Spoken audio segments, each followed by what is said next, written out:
Hello, and welcome to the North Central Region Aging Network's webinar series.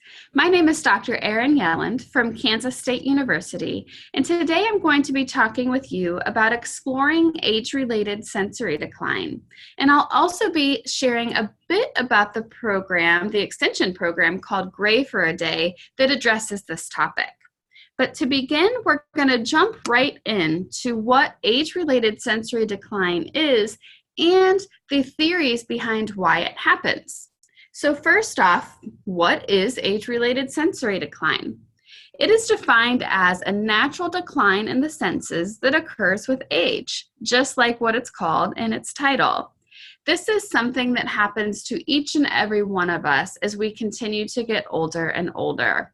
We all will experience some degree of age-related sensory decline, but some of us will experience it to a greater magnitude than others. But as we get older, all of our senses are going to decline a little bit. Sometimes we may not even notice that it's happening or that it's happened, but it's important to realize that this is a natural occurrence and it happens to everyone. So there's three main theories as to why this happens. The first theory is called wear and tear, and this is illustrated by the picture on the left of the tires. So on the right-hand side, you can see a tire that appears to be new and is in relatively good shape. And on the left, we have a tire that's clearly been used and is worn. This same type of concept is applied to aging and to our bodies. So essentially the premise is that as we age, our bodies wear out and things just simply don't work as well as they used to. This is true for many different functions of your body, and this theory holds true for these functions. But again, it's just a theory and just a hypothesis, because in the end, we really don't know exactly what causes aging. And that's why there's so many theories behind it. And with that, we also really don't know a whole lot about why exactly our senses decline naturally as we age. The next theory is that we just have a general neurophysiological decline. And so this is represented by the picture in the middle here. And this is basically saying that as we get older, again, we just have this natural decline in our neurological and in our physiological abilities. The theory itself can get much more complex when you start talking about, the actual goings-on within the body. But it's just another theory to say that we're having some decline in our neurological and within our physiological functioning, and that is going to be affecting our senses as we get older. The last theory that is most commonly associated with age-related sensory decline is that it's a specific factor. So this is called the specific factor theory, which basically states that something specific is causing the decline. And that something specific can sometimes be a vitamin deficiency, having poor antioxidant levels, or making poor lifestyle choices, or being exposed to environments that can harm your senses. So that's the specific factor theory, which is basically stating that something specific has happened to you that has worsened your age-related sensory decline. So those are the three main theories behind why age-related sensory decline happens. But again, we're not really 100% sure. One thing, though, that the research does definitively tell us is that most of the damage to our senses is caused by environmental factors and the choices that we make. So we'll get back to that later. But next, I want to talk about the prevalence of age-related sensory decline. Now, first, it's important that I provide a caveat. There is quite a bit of research on the prevalence of age-related sensory decline, and the numbers can be all over the board for some of these. So what I have done is I've gone through the recent literature and I've really sorted through to find who had the biggest sample size, the most diverse sample, who had the most representative percentage of the amount of people who experience age-related sensory decline. So this is not from a single source, but from a combination of sources where you will see this information come from. However, it's very important to know that age-related sensory decline is incredibly common, and that 94% of older adults have at least one sensory deficit. So almost everyone, as they're aging, has at least one sensory deficit that they recognize. Remember I said earlier that sometimes you will experience age-related sensory decline and not even realize it's happening. But 94% have one that they recognize. And then we look at how many have two or more, and that number is 67%. So 67% of all older adults have at least two sensory declined or sensory impairments that they recognize and that they can experience. And that's a whole lot of people experiencing challenges with their senses. So among our five senses, let's all remember that our five senses are taste, touch, hearing, smell, and vision. The most common to experience age-related decline, and this is probably going to surprise you, is taste. And nearly 75 or 3/4 of all older adults experience a decline in their taste. Some of you may not be surprised by this, but the majority will be surprised that taste is actually first and it's not hearing or vision. And I'll tell you why in a bit.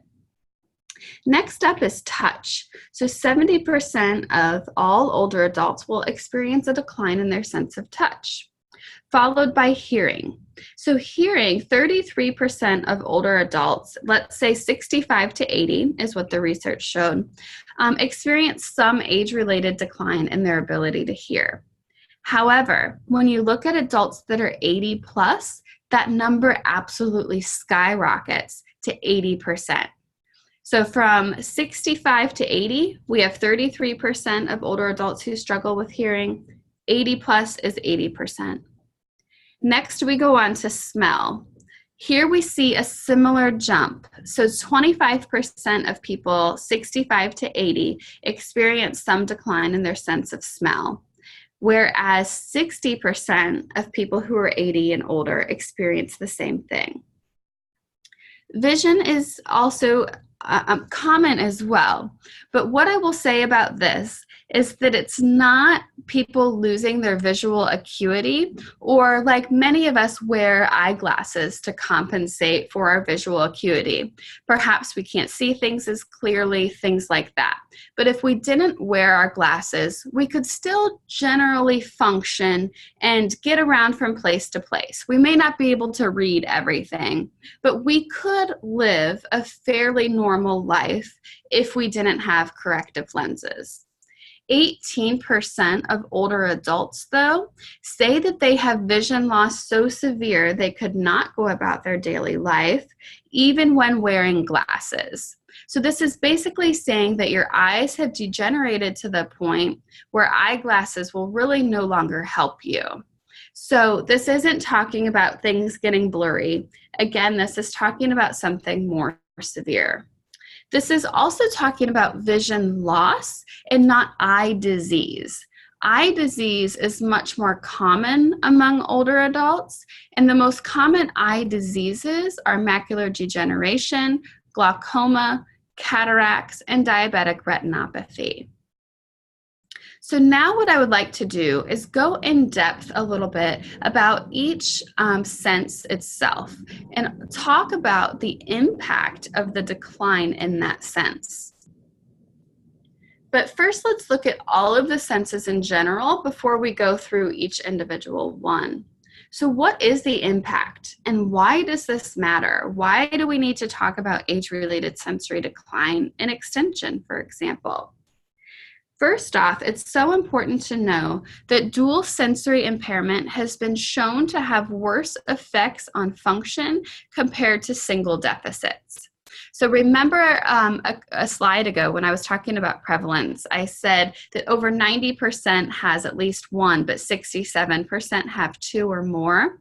It's important to know that these have compounding effects. So when you have more than one, you're going to be experiencing potentially more negative outcomes than had you only had one sense that was becoming, that was declining because of age-related reasons.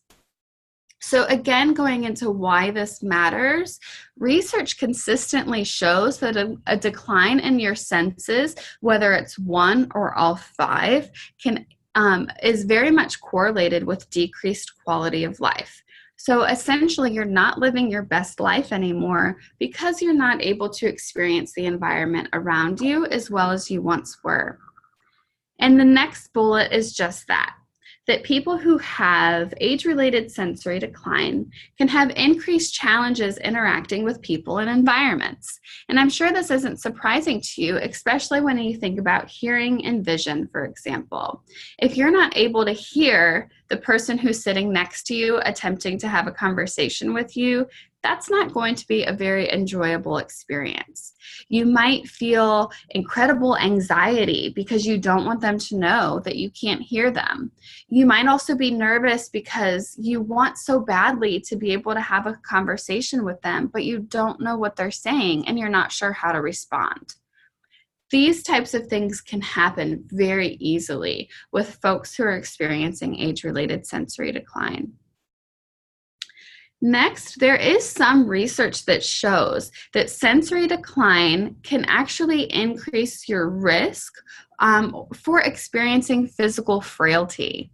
So this is a really interesting concept, and there needs to be more research in this area. But essentially, it's saying that people who have higher degrees of age-related sensory decline, they're hypothesizing that there's going to be a strong connection between that and physical frailty and becoming frail with older age. There is some research that supports this, but there needs to be more done for us to say for sure that this is happening.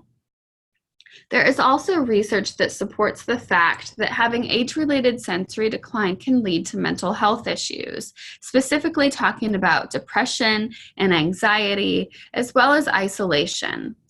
And what this means is that, remember the example I gave a few minutes ago, is if you're talking to someone and you really can't hear them and carry on a conversation, this can increase your levels of anxiety. Not being able to engage with the people that you love and the community that you love can lead to depression and feeling down and sad and not wanting to get out about anymore because you just can't interact as well as you once did. And again, this can lead to isolation. So many people we will see who have unaddressed age-related sensory decline will isolate themselves from others. This might be because they don't want other people to know that they're struggling. They don't want to embarrass themselves. Maybe things just aren't as fun to do anymore. But these things are very real and are very much connected with age-related sensory decline. Next up, we need to be aware of public perceptions and ageism. So this can kind of go both ways. So oftentimes we will see that some people in the general public can have a very negative perception of older adults, that they can't hear, we need to yell at them in order for them to hear us, that they move so slow, that they are just less competent and capable individuals than they once were. This is a negative public perception and is ageist because not all older adults experience these things and not all older adults are incapable of going about their daily lives. This is something that we need to address and be aware of. And age-related sensory decline is something that can experience these negative public perceptions and this negative ageism as well. And we'll talk a little bit more about that when I introduce the program Great for a Day. But next, we're going to get into the individual senses and talk about why it matters. So there's going to be some facts on these slides that talk about why this matters and why it's so important. There's so many more facts that I could tell you about, but I'm just going to hit some of the highlights. So why does it matter with taste? A decline in your taste is directly correlated with nutritional compromise, meaning that if you have a decline in taste, you are more likely to not be getting the nutrition that you need. Perhaps you're getting too much salt and too much sugar, or you're not getting enough of something else. And this is because we have a dramatic decline in our taste buds as we get older. And as we get even older, say 80 plus, the numbers drastically drop again in regards to our number of taste buds. The more taste buds you have, the more you're going to be able to differentiate between tastes, the more you're going to be able to taste different tastes. And what I mean by this is that your sweet and salty taste buds actually are the first ones to go. They're the first ones to not work as well, or to basically to die off.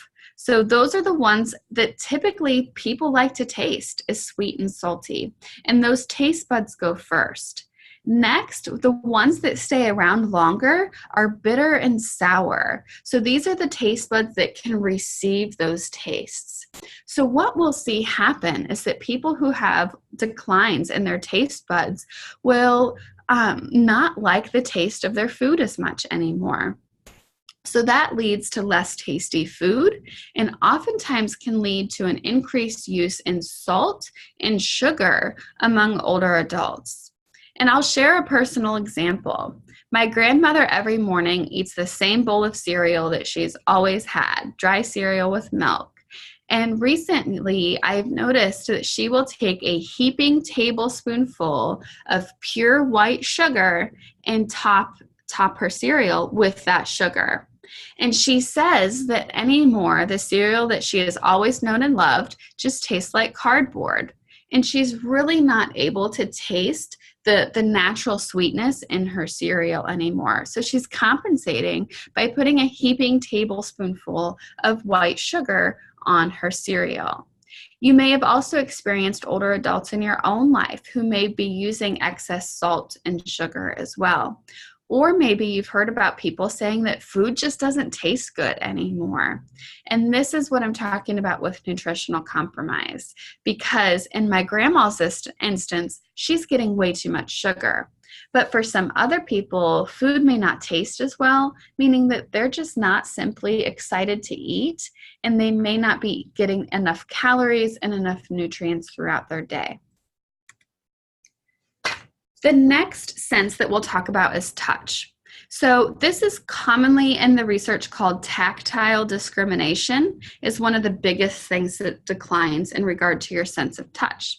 And it is correlated with cognitive decline. So there's some really interesting research that correlates these two things, that the less and less that you're able to feel with your fingertips or even your feet, which is tactile discrimination, can actually impact your cognitive decline.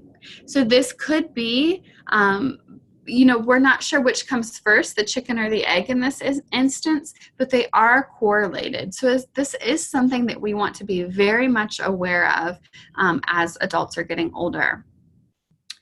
So the research has shown, so what am I talking about with tactile decline, with our loss in sense of touch? And we'll explain this a little bit more. So all older adults show a decline in at least one modality of your tactile discrimination or your sense of touch. So tactile refers to grip and manual control, which is referring to your hands and your fingers, but then also postural stability, which is referring to your feet.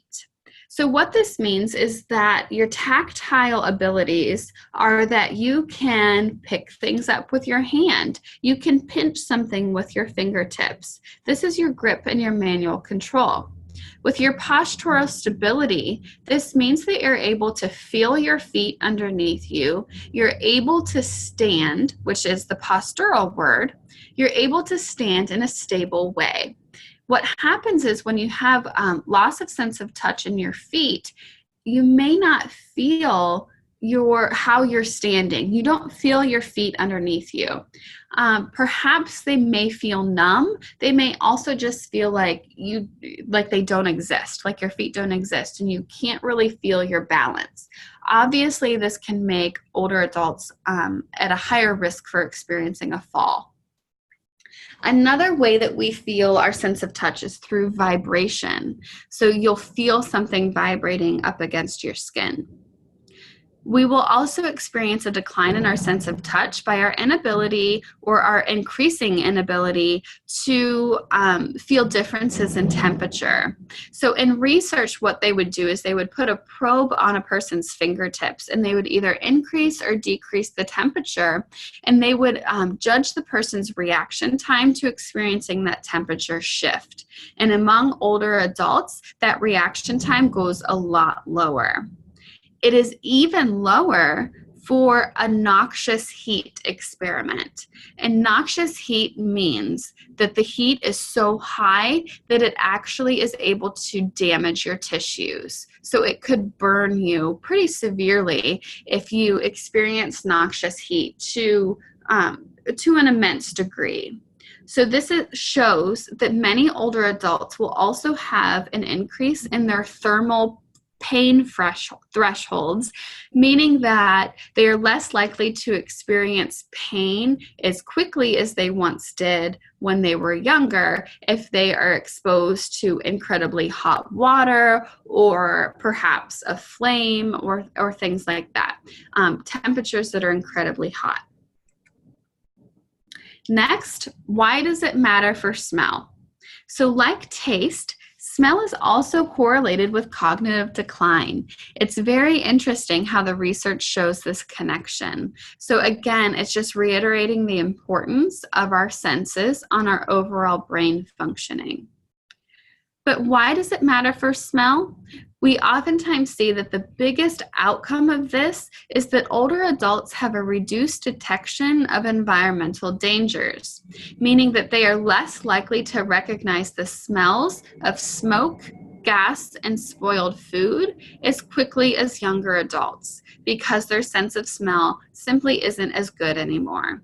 So many of us now could go into a refrigerator and open up a container of spoiled yogurt, and immediately we're going to smell it. We're going to smell that it's spoiled. But some older adults simply can't smell it anymore, and they don't know. Coupled with a decline in your sense of taste and the lack of those taste buds, you may not even taste that it has gone bad. And all of this can lead, again, to further nutritional compromise and further hazards for your health by getting food poisoning and things like that. And we know that the older we get, the more susceptible you can become to the negative effects of food poisoning, for example. A younger person can recover more quickly from food poisoning than an older person in some cases. And again, this is also linked to your ability to taste, like I had just mentioned a second ago. Next up, why does it matter for your hearing?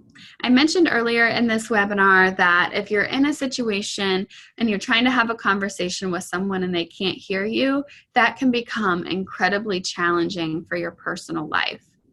But hearing loss is also associated with a whole lot of other things besides your ability to effectively communicate. It's actually associated with a slower gait speed, and what this means is that you're walking in a slower fashion, and this is a clear marker of physical decline. Hearing loss is also associated with poor cognition, or your brain's ability to function as well as it once did, as well as mortality, or your risk of death. But again, hearing notably affects our relationships and to be enjoyably social. It affects our ability to be enjoyably social. And this is very easily explained by the example that I gave earlier. But also, you need to remember that having ear health or your ability to hear is commonly associated with the structure and the health of your ear. And ear health is more than hearing, because our ability to maintain a homeostasis and our balance and our ability to stand upright and not wobble and top over is really managed by our inner ear. So when we have structural changes in our ears, this can not only affect our ability to hear as well, but it can also affect our balance, which again increases the risk of falls. So hearing, it really matters for your health, and we can see how it's very much connected to other physical health outcomes. So why does it matter for your vision? The research has shown that vision impairment is directly correlated with depression, poor quality of life, cognitive decline, and mortality. So I think you're going to be starting to see some patterns here in how our senses are connected to so many other aspects of health. But also with vision, one of the biggest outcomes of this large decline in vision that really cannot be corrected by glasses that you would get from an optometrist are that it drastically increases your risk of falls and fractures, meaning that you're going to have a fall that is severe enough to be able to fracture a bone or more than one bone.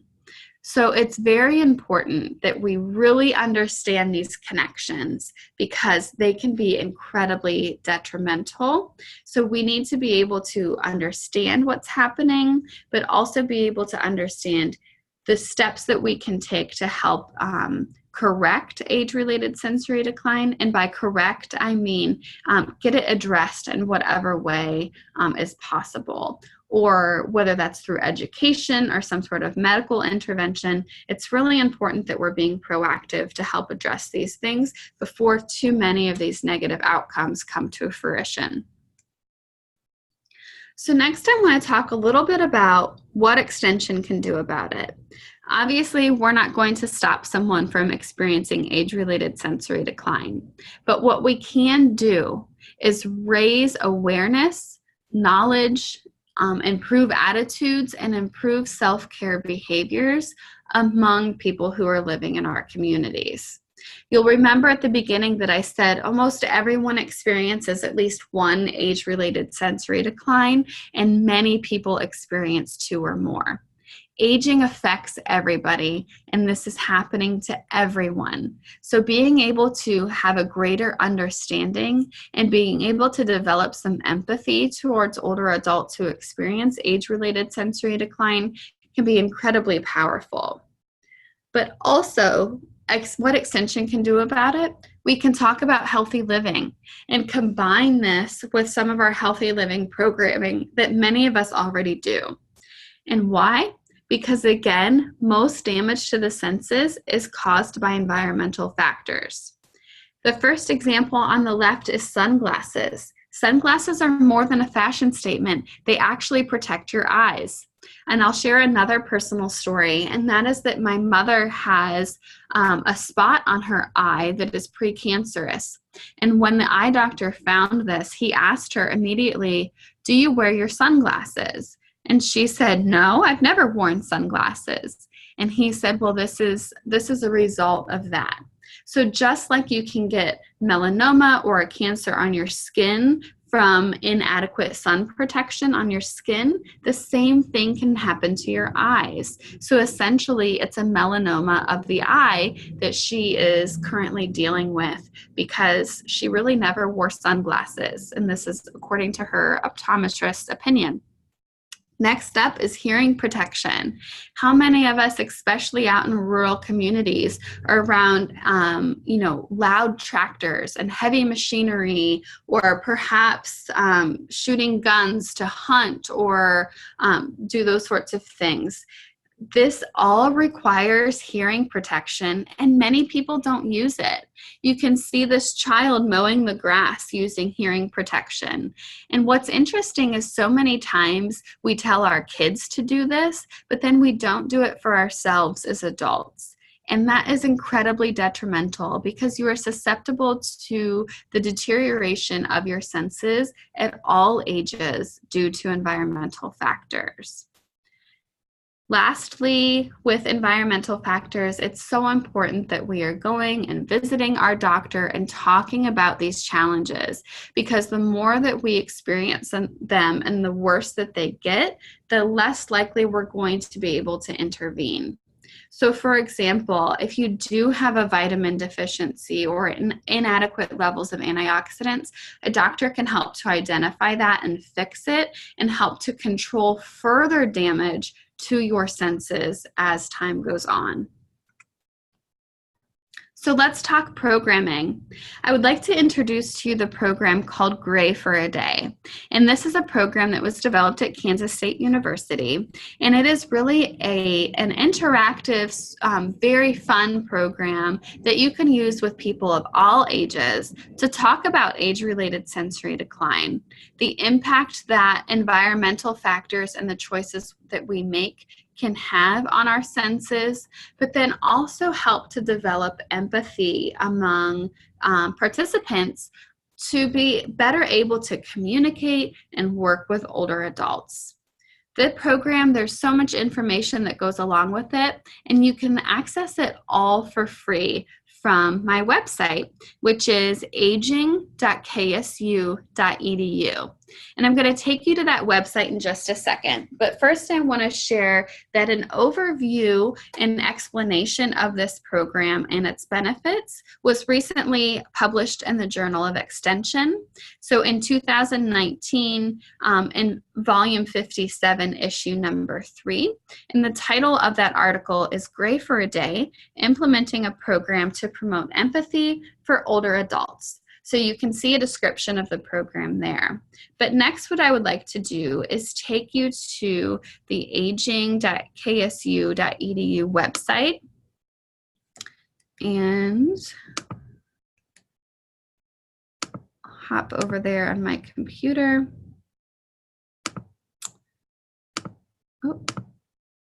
And share my screen with you. So this is what you'll see when you go to aging.ksu.edu. And what you'll want to do is go to Programs and Publications. And here you will see actually a variety of curricula that's available for free. Some of the most popular ones, obviously Advanced Healthcare Planning in Kansas is limited to Kansas. However, there's plenty of information in there that you can take out and make applicable to your state and your state's laws. We also have Alzheimer's 101, Elder Abuse and Neglect, Keys to Embracing Aging, and then up here we have Gray for a Day. So you can see the description reads that Gray for a Day aims to educate participants on age-related sensory and functional challenges that some adults might face through various simulations that reflect daily routines, simple tasks, and leisure or social activities. And clicking on the link will take you to the key program materials. So there is a fully sort of scripted leader's guide that includes all of the information that you'll need to implement the program. And I'll quickly show this to you. So we have the purpose, the objectives, facilitation, everything that you really need to know to implement the program. Here's the materials that you'll need, the different activities that we have set up to go along with the program, and again, more activity description, those sorts of things. So everything is available for you there. We also have an optional worksheet that you can download in a Word document. And I mentioned that there are different activities that you can incorporate with the program. So there's a column for each activity. And what you can simply do is highlight and delete the column for the activity that you're not going to do. So it's very flexible, very easy to use. I oftentimes use the worksheet in classrooms so that teachers can either, in college classrooms, they'll use it to perhaps mark attendance or class participation.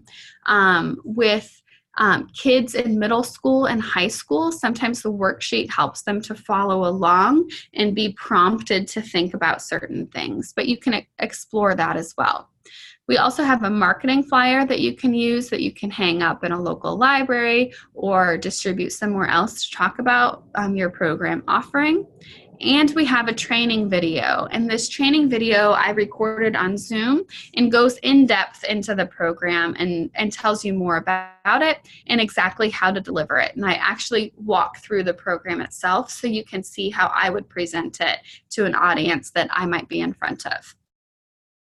We also have this program in English and in Spanish. So you will see the PowerPoint is available for English-speaking audiences, but also Spanish-speaking audiences as well. And then we have evaluation templates, and these are only offered in English, but if someone really wanted to have them in Spanish, I could pursue getting those translated pretty quickly. But we have a template for adult audiences. Generally, by adult, I mean high school or higher, because we ask questions in a little different of a way. With the youth audiences, this is having them rank, the questions aren't as complex.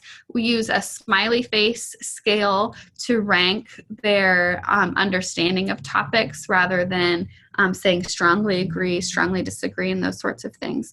But you can click on those links and open it up and see what I'm talking about and decide for yourself which one you would like to use. I don't require participants or our leaders to use a certain evaluation template with their participants depending on age. It really just depends on your preference. But all of this information is available on the site and is available in the training video as well. So now I'm going to pause the screen here and go back to our PowerPoint. Okay, just to share about Gray for a Day. Again, I mentioned that it's an interactive sensory experience. There is a complete scripted program available for you. And when I showed you the PowerPoints earlier, all of the PowerPoints have scripts within the PowerPoint notes section so that you can see where I really want you to be able to take the program and the things that I would like you to discuss. Of course, you are not expected to stand up there and read directly off the script explicitly. However, it is there to guide you. And this program also has proven impact. And there is a forthcoming Joe article that discusses the impact of Gray for a Day. But some of the things that we've really seen is that we have seen an increase in empathy among participants. We recently did a research study in college classrooms, and we really examined the differences in understanding and perceptions of empathy before participating in the program and then after, in particular regard to older adults, to working with older adults. We also see that a lot of young kiddos directly relate this experience to their interactions with their grandparents. We've seen so many young kiddos say, now I understand why grandma does XYZ, and I think I need to be more patient with her. This program is incredibly powerful for many people, and challenging our young people to learn more about older adults and how to better interact with them, and all of that is very beneficial. And this program really goes in depth with that, and we talk specifically about how we can better interact with older adults who might be experiencing age-related sensory decline. We have also implemented this program with long-term care employees, and we have seen drastic changes in their levels of empathy and understanding of age-related sensory decline. And what's interesting is you might think that people who are working with older adults have a great understanding of age-related sensory decline, but many of them really do not. And so this program can really help to open their eyes in order for them to become more empathic towards the older adults that they're working with on a daily basis. So again, there's going to be more information on the impact of Gray for a Day coming out in a forthcoming Joe article. If you have specific questions about the evaluation and the impact that we've seen, you can contact me and I'll share that with you directly. Next up, how can Gray for a Day be implemented? I've already shared a few of the ideas with you. So for example, doing it in classrooms or with staff and employees of long-term care facilities. However, we have also presented this program with several 4-H youth in Kansas. In a really neat way, one of our extension agents, what they did with this program was they did Gray for a Day with her 4-H kiddos, and then coupled with that, their next meeting time, they did a service project for older adults. And she said she saw just immense differences in how they interacted with older adults before and then after participating in the Gray for a Day program. So you can use this program to enhance projects, activities, or other curricula that you're already presenting. And it's very flexible in that way. Again, classrooms, we have done this in middle school classrooms, high school classrooms. I do it every semester in several college classrooms across our campus. And we have also seen this done in college or in classrooms of people who are going through advanced training in a helping profession. So for example, with CNAs, with people who are in medical school or pharmacy school, with people who are going to school to, or attending classes at least, to participate in some degree of, or some sort of helping profession. We have also done this program with those helping professionals themselves, specifically with people working in long-term care. Also those working in home health, meaning that those who go into people's homes and help them with their activities of daily living and help them to maintain more independence in their home. So those individuals have benefited from this program as well. Also with hospice, you wouldn't think that this might be important for hospice employees, but it really is incredibly important and helps to boost the impact that an individual can have on their end of life when they have greater understanding of the declines that they can also be experiencing in addition to the disease or the age-related reason why they might be dying.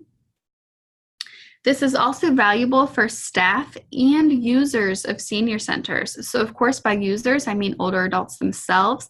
We have done this with older adults themselves, and the evaluation results have really been amazing. And one woman that participated in the program, I believe she was 69 years old, said, "I am not the only one experiencing these things, and I wish everyone could do this program in order to have a better understanding of what I experience in my daily life."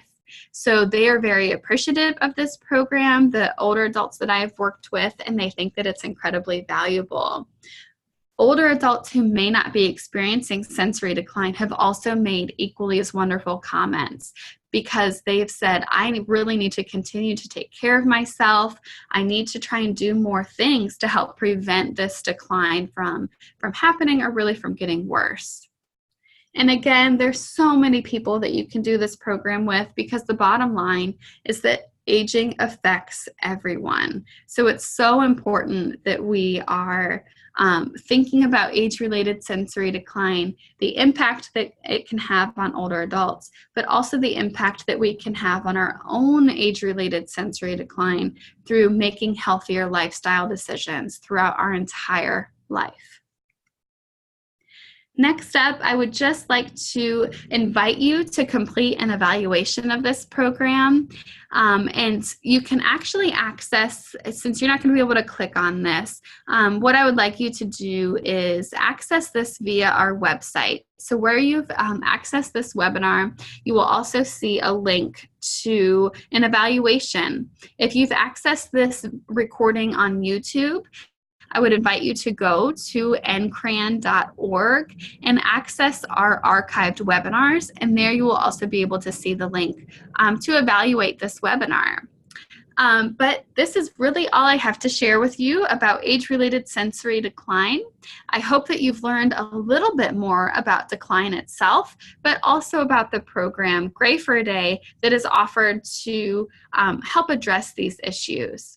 Again, I'm Dr. Erin Yelland from Kansas State University. If you have any questions or would like access to materials that you can't find on my website, please feel free to contact me. And my email address is erinyelland@ksu.edu.